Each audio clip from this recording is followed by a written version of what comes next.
Three, two, one, action. Hey guys, welcome back to Off the Record, where we talk about whatever we want. We got Anthony back. Yay! Back. It's been a very, very, very long time. Is that a new tattoo? When was the last time I saw you? That's a Hawaii? I didn't see it. Yeah, this is Hawaii. This is Barbell Brigade. Your nipple, just an areola of barbell. Barbell, but Hawaii. It's been a long time. I feel like I haven't been here in like a year, but I really don't know. How was your quarantine? Quarantine's been crazy. Yeah. Quarantine's been super crazy. But the only thing that's been like the sickest thing is I've finally been able to like work out with my girl like every day because you have like no excuse. You know, at-home workouts really just blew my mind. It bonds you guys, or you guys fight the whole time? For sure, it bonds us, or talk shit the whole time. I really don't know. But I think the point is that like, I was always such a freaking lazy guy when it came to like consistent working out. Cause like if I had to like go into like awkward rehearsals where rehearsals dropped on me, then it's not like I'm gonna go consistently work out anymore. But then quarantine forced you to stay home, and you lost the excuse of being like, oh, I gotta go to the gym right now or anything like that. Man, I had no excuses. Oh, we we use that as an excuse. Yeah. We're like, oh, we can't go to the gym anymore, so. Oh well. I guess we don't have to do it. But I really let myself go at the end of last year, and I was like gaining a little bit of weight, and I wasn't dancing as much, you know, just being like a freaking lazy choreographer guy. You don't consider dancing working out? I was starting to dance less frequently. It was less training, and it was more like work-related stuff, you know what I mean? So like I was working. I did come here one time after I came back from a China trip last year. Oh yeah, the circus. Yeah, I was working on a Dragon show out in China for like 3 months. But a lot of that, like, I wasn't personally dancing. I was like directing a lot of numbers and just kind of like trying to orchestrate stuff. So you just don't burn the same amount of calories? Not at all. When you dance, how long do you dance for? The thing is, a rehearsal could be like anywhere from like 3, 4, 5 hours, right? The amount of actual dancing. That's a lot of sweat. Yeah, the amount of actual dancing I often do during that time though is maybe only like 40-50% of the time I'm in like some sort of like good motion. So it's not like you keep your BPM up or anything like that, you know what I'm saying? Like, all right. Because the other times are what? You're like yelling at people who are not doing it right? Absolutely. Or going through the movements of what the choreography is. Yeah, or just sitting down looking at your notebook trying to be like... Oh yeah, how do you write dance moves? Like, does every single You write movement... formations. What does that mean? Formations like blocking, right? Like your staging stuff. Yeah, exactly. And like understanding like this person's gonna go here to here. Oh, you can't see it, yeah. You know, this person right here is traveling down this way, so you'll write your X's here, here, here, here, and then you'll draw an arrow down like here, and then a dotted arrow over here. You know, on this count, you'll maybe notate like the quotations of the words or the lyrics in that moment to like, you know, show the different things and whatnot. So there's a lot of 5, 6, 7, 8s going on with Anthony. Yeah. He's just in this, all right, ready guys? 5, 6, 7, 8. And then there's a time lapse and I just get like fatter and stuff like that as I keep doing this. And How do you draw the formation where the guy lays down and then there's a guy that straddles them and then you pretend their legs are your legs? How do you draw that? How do you go, all right guys, all 5 of you guys are gonna do this, we're gonna do this thing. They're gonna think it's a magic trick where the legs are moving around, but it's actually not your legs. How do you draw that formation? This guy right here. Where the legs are moving around. Yeah. I mean, I think you just draw like an X and then like another X. Half of an X. That looks pretty good. Like a double V or something like that. I see. Yeah, but it's just been fun to force myself to stay, cause I literally maybe in quarantine lost like 9 pounds. Oh damn! Congrats, dude. I lost like 9 pounds. I lost 10 and I gained 10. Yeah, I think I took your 9 pounds. But I look good. I look good. Like I lost 10 and I gained 10. I gained 10 pounds of confidence. Yep. It was healthy 10. You ever heard of that? It all went to his head. It's like 10 pounds on here. I look good. Yeah. My head got bigger. Everything he's saying is just getting destroyed by everything. It's my job. What workouts were you and your girl doing? Yo, honestly, it was all Nina. She kept on. She's like, yo, I want to try this workout, girl, and I'm like, okay, whatever. I'll just try it. You know what I mean? And then she ended up putting me on this workout couple named Rami and Nate. This dude Nate, he like runs the whole thing on her social account. He's like this security worker / ex-military dude, and he just goes ham. It's all full body stuff. And I was like, man, this is fun. How long are your workouts? I do like an hour, 30 minutes to an hour. Whoa. That's pretty long, just in your living room? The first workout we did with them was, she was like, let's try this thing. I was like, all right, whatever, it's gonna be whatever, you know. Yeah. I'm a dancer or whatever. And they do this thing called 52 card pickup, where they just like have denominations for the for like the suits or the or face card values or whatever, whether it be like strength, core, leg, whatever. And then the numbers, the numeric numbers, are the values in which you have to do them. So yeah, it's just gamified. Yeah. Oh, that's cool. I like games. Yeah, so I'll just like Genius. it was crazy. So But it's it was like so 10 fun. push-ups, or like 8 squats or whatever. Oh, damn. So you get things back to back. You know, things don't shuffle well, and you're just like dying. And What you're about the That's Royals? The Jack face values King? will be like 30-second or 1-minute workouts. Like the Jokers are in there. Those are like 1 minute, so just straight like cardio or something like that. Are any of them like a rest? Like a king? Nah. Sit out for 5 minutes.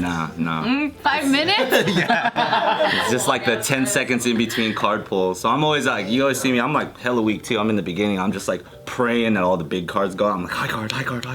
Because I still have the strength. Because at the end, if like you're pulling something at the end, it's like a Joker as your last card. You're just like, And are you pulling yourself? Or is it like a video they're that pulling in the pulling? video.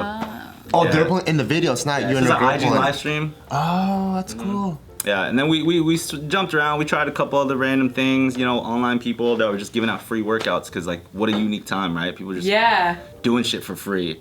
I feel like there was this like small era of like, let's start doing Zoom classes for our workouts and our dance class and stuff, and then that like really didn't work out a little bit, and then people started bum rushing this free life, and when stuff was free, everybody was like, this is great, and then it like totally destroyed the market for what everybody eventually had to do to make money again. You know what I'm saying?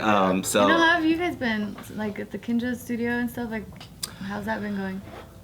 when does this video come out? Because we haven't made a formal announcement that I'll make right now, but I mean, we can plan that. I don't know. Let me know. How long we gotta wait? maybe like 2 days. Oh, yeah. This shit's gonna be weeks. I'm like, wait, Actually, what day is today? Today is Saturday. That means on Tuesday, we actually handed back in the keys to the dojo in Monterey Park down the street. You guys are out of there? We're done. We're not neighbors no more. Oh, shit, so you're all in Arts District now. Yeah. That's tight. Well, I mean, It doesn't sound tight. in one sense, like it will be. Because I know what their new place, like parts of what But it looks it like. sounds like It's a COVID sick- ruined their business. Yeah, he's like breaking it like, yeah, so we're gonna turn the keys. We're like, tight. I know. You guys broke up? Fucking toe. It did ruin your business. Christmases. For the most part, it's a pivot, right? Like it was a business move. I think, of course, if COVID didn't happen, we would not be in this situation. Not For tight, sure. man, I'm sorry. You know what I'm saying? I'm glad you're the only one that called it out. What did Joe say? Well, because Bart was just being like really like dope, tight, and Joe's like, I don't think it's a good thing. It's because it's for me. It's like I know the things, at least some of the things that he's involved in. Mm-hmm. So if I were to rate his priorities, to me, like the Monterey Park Dojo is not even near some of the crazy shit. Yeah. So it's like, oh, Ty, you're getting rid of that? Cool, because now you could explode on Hey, the to other be front. completely honest, you know, he's right. Like in the sense that I look at fucking 2020 as like this poisonous snake, and it just like bit the hand, and we're like, damn it, I don't want to lose my hand, but I'm gonna have to amputate this arm if I want to save the body, you know. And like Monterey Park right now, just during this really, really tumultuous time, is just kind of like that. Maybe you'll get a cooler, more bionic hand, and it's like even better. Yeah, you know, I hope. I think it's a wonderful time. It's like a detox time. I think it's a time for change. And without chaos, there's no change.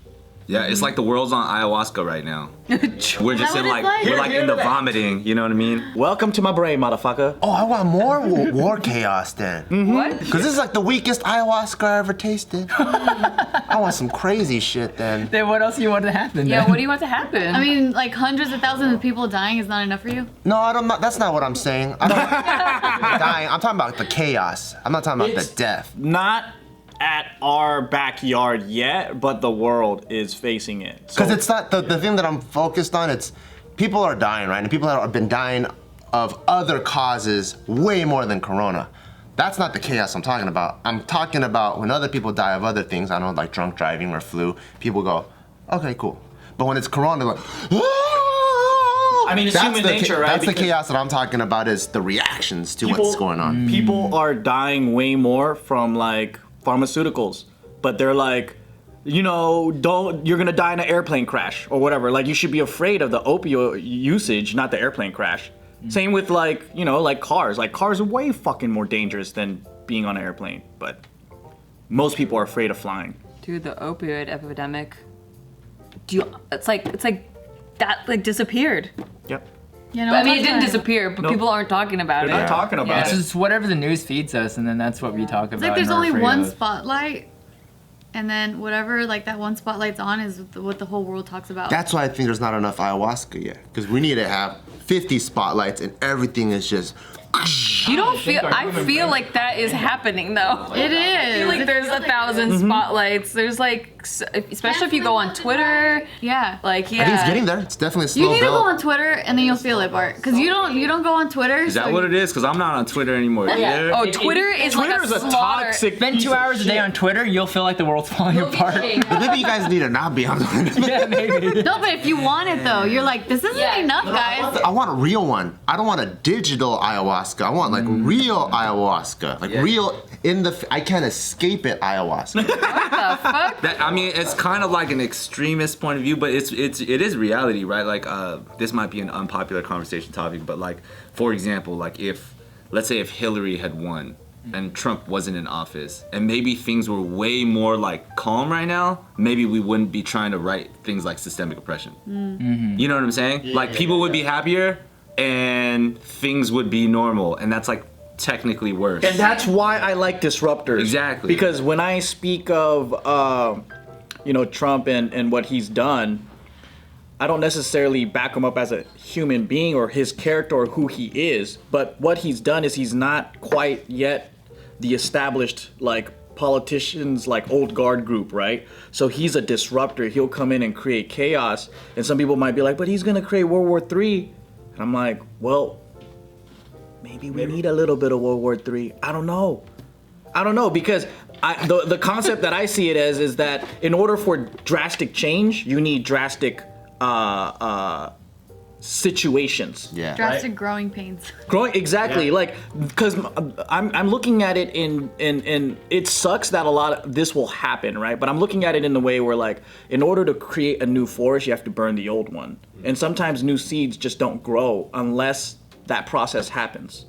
So I'm like, if we need new ideas to form, and if we want change, because the old way of doing things don't work, a lot of the times the great momentum for change is chaos, because during chaos, people are receptive to new ideas. And that's the problem too, where a lot of people want a new forest without burning the old one. So they're like, why can't we have a new forest and keep the old one? And it doesn't work that way. And so for me, like, I see like, oh cool, we're slowly burning this forest. I'm like, we need to just torch this motherfucker if we really want this new forest, and then see what the fuck happens. And I'm not even talking about it's a good thing. It fucking sucks to do it, right? I don't want to see people die. I hope that it doesn't happen. And I hope that what happens is we see change without the suffering. But I'm only talking about how in history a lot of change happens when there is some type of chaos. And so I don't want to see people die either, but I also know death is part of it. So one of the earlier conversations that I had with Gio, like long time ago, when we're discussing, like, you know, I feel like every family you have your own like quarantine talk, right? Like, how do you feel about it? How do I feel about it? How does it affect our family? How does it affect our coworkers, our team, or whatever? And for me, maybe I'm extreme logical. The way that I saw it, I'm like, unfortunately, if your mom dies, it's gonna suck, but she's just a statistic. Because Corona doesn't take things personally. It's not flying around going, I hate you, and I hate you. And so if people die of Corona, it fucking sucks ass. But I don't view it as like, oh no, your mom died of Corona. I'm like, it's just a statistic. If my dad died of Corona, fuck it. If my mom died, if I died of That's it. a very small percentage of people that can take it that way and be like, oh, my dad died. It's okay, he's just a statistic. But it's also how you want to look at it, right? Like, if I'm trying to look at change, if I'm trying to look at things from a macro point of view. Yeah, not many people do that.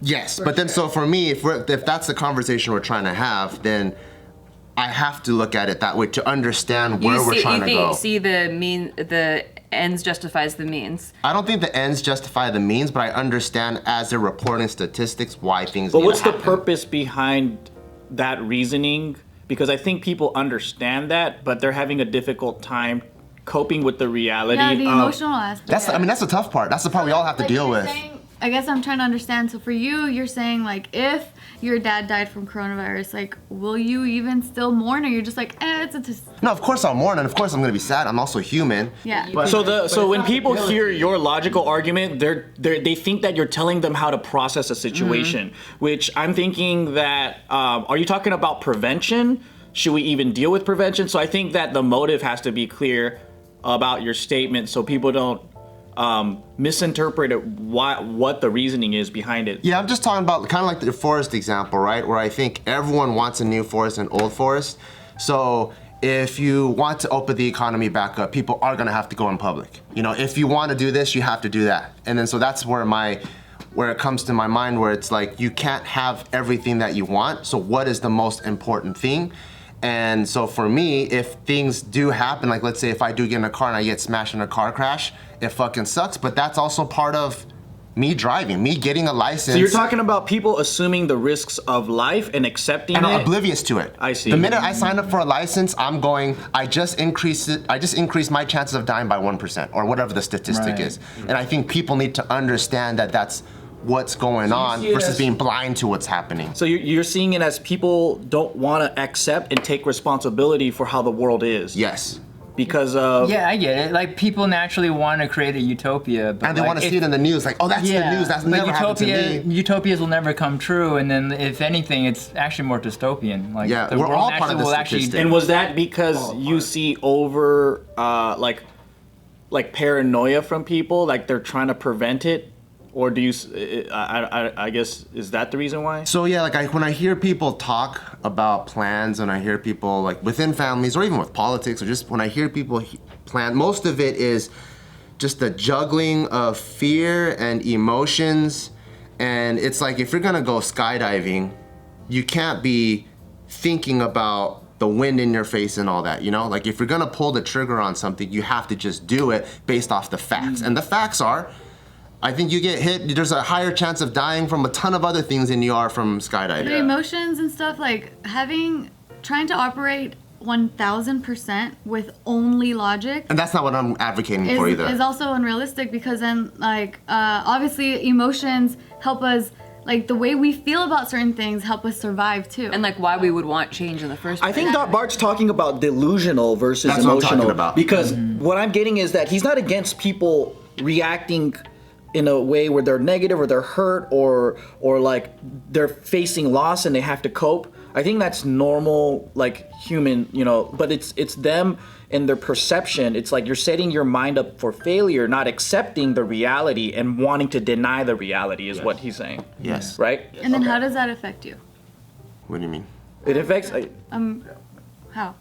What do you mean? Or I guess when he sees people being yeah, that like way. how does that affect you when people are dealing with things in their own way? Not that they're doing things in their own way. It's when people are confusing their delusions with what the reality is, and then when people come together and have a conversation, it's hard to have a productive conversation when they're already not on the same page and they're not already considering the true realities of what things are, and that's just the scary part to me. So if I could boil it down, it's like this, right? Like let's say you really want to create a solution for COVID, but everyone around you are making up their own reasons and they didn't even do the research. So they're just scared because they made up shit.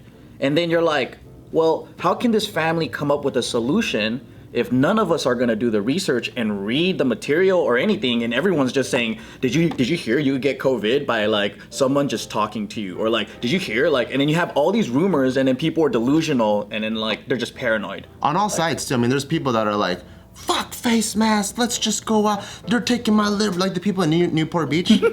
That's crazy too, you know, they're not reading any facts, and there's other people that are reading the facts and reading too much into the facts, where they're creating their own delusions based off the facts, and they're not even facts anymore. There's that too. And I just think like people need to, the point of me bringing that up is I think it's very natural, and I think it's part of like your human like journey, but That's why people say don't make decisions when you're emotional, right? Like you wait, you feel everything. How do I process all of this stuff? Because it's logical and emotional, it's very important. But once things die down and you're not in a state of delusion anymore, let's have a real conversation about it now. And I think ultimately where this conversation even came from was the idea of like, these are insanely tough times, and there's so many people that are being affected. So of course, it's going to be, like you said, there's a whole human experience. It's not just black or white, right? Like there's going to be a gray type of person in every realm of the entire spectrum. And right now, how the freak are we, even like for example, as a nation, supposed to like fix a single thing, right? Or the analogy of burning the entire forest to give us a clean slate. If people can't even agree on like, should we burn the forest or not? You know what I'm saying? Yeah. Like there's so much gray area that people are like, oh my God, you're burning the forest. That's the worst thing you could do. Some people are like, we have to usher in a new regime of forest, so we have to burn everything. Other people are like, no, we can live in unison with both. And it's just like we have this democracy where it's like we're supposed to have that freedom of speech, but because we have this beautiful democracy, nothing works. Or there's the people that are like, we gotta burn this forest. And you go, do you got the new seeds though? They're like, oh no, I don't even got the new seeds. Yeah. But they're just so amped in their delusion, in their emotion. Burn in. Yeah. Burn, the old forest is bad, so we gotta burn it. And they're like, cool, what's the new plan for the seeds? I don't know. And you're just fucking just, you know, so. Yeah, I don't think chaos is good for humanity because it always sucks, but I think it's human nature and it's always happening. It's a cycle, it's an ebb and flow. Look, like straight up, coronavirus is not the virus. Human beings are the virus, and planet Earth is. I hear that. So much more scared of humans. The Earth is sending out its white blood cells and going like, who's destroying me right now? Yeah. I You know hear what I'm that. saying? It's So not I just think when it comes to like the idea of statistics, it's not supposed to be like an asshole gesture to people that are maybe mourning through a difficult time, and it's not taking anybody's life and saying like it's meaningless or it's like a statistic of a virus. Yeah, but it's not a mean- at the end of the day, from a really, really zoomed out, which very few people will see point of view, it's kind of like, yo, like we are the problem. You know what I mean? And in the balance of life, things like this will happen. You know what I'm saying? And we have to just see it as That's that in order why to move forward. the real problem is the solution, because they're gonna come up with these AI robots. They're gonna be like, solve the coronavirus, and they're gonna be like, oh, the best way to solve it is if we eliminate humans, and then that's the end. true. It's hella true though. It's a solution. Nobody's gonna deny that if human beings are extinct from this planet, the Earth will thrive. Fuck yeah. Have you guys? Animals will be happy. Yeah, that's why like having that mentality, but then other people that say like humans did nothing to cause like global warming is fake, like climate change is fake. It's like, really? I think global warming is inevitable. I feel like even animals in itself are. We have ice age, global Yeah. warming, but Animals we will might be extinct speeding on up the their own. process. That's what I'm saying. Yeah, That absolutely. humans affect it, but then the argument is humans did nothing to it. We did create an island of plastic in the Pacific Ocean, you know? So, You need a passport to get there? yeah, it's a bottle cap.